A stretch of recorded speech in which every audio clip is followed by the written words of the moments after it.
ఈ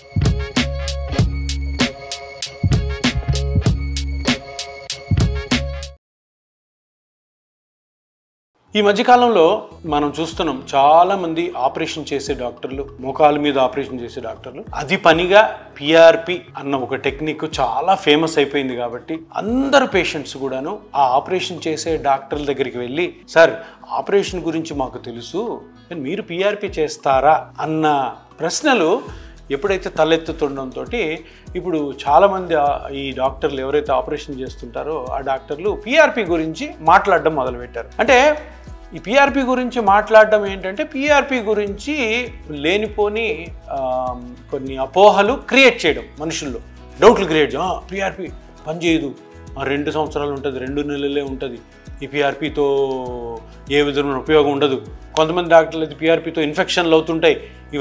ఇవన్నీ శుద్ధ అబద్ధం, నమ్మద్దు. ఎందుకంటే ఇప్పుడు ఆపరేషన్ మోకాల మీద జరుగుతున్నదన్నీ అందరికీ తెలుసు. ఎందుకంటే 40 years 50 years నుంచి అది జరుగుతుంది. చాలామంది డాక్టర్లు బాగా చేసేవాళ్ళు ఉన్నారు, కొందరు చేతుల్లో కాంప్లికేషన్స్ అవుతుంటాయి.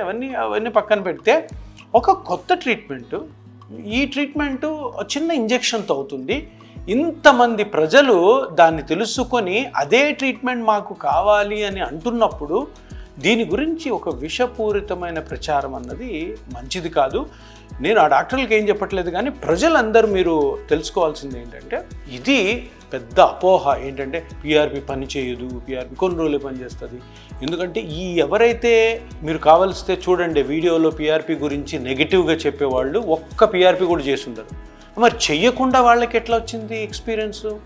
సో ఏదో ఒకటి చెడ్డగా మాట్లాడాలి. అందుకని పిఆర్పి గురించి మీకు ఏమన్నా డౌట్స్ ఉంటే పిఆర్పి చేసే డాక్టర్ దగ్గరికి వెళ్ళి కనుక్కోండి. ఎందుకంటే ఎవరి పని అయితే వాళ్ళు చేయాలా, వేరే వాళ్ళ పనిలో మనం తలదూర్చాము, దాని గురించి మనకి ఏ విధమైనటువంటి వ్యక్తిగత ఎక్స్పీరియన్స్ లేనప్పుడు దాని గురించి మాట్లాడకూడదు, వాళ్ళ మాటలు మీరు నమ్మకూడదు. సో ఎందుకంటే ఒక మంచి ట్రీట్మెంట్, ఒక అత్యద్భుతమైనటువంటి ట్రీట్మెంట్, చిన్న ఇంజెక్షన్తోనే మీ మోకాల నుంచి మీకు ఉపశమనం కలిగించే ట్రీట్మెంట్ని చెడు విధాలుగా విషపూరితమైన ప్రచారాలు చేసి దాని నుంచి మనుషుల్ని డీవియేట్ చేయాలనే ప్రయత్నం ఇది.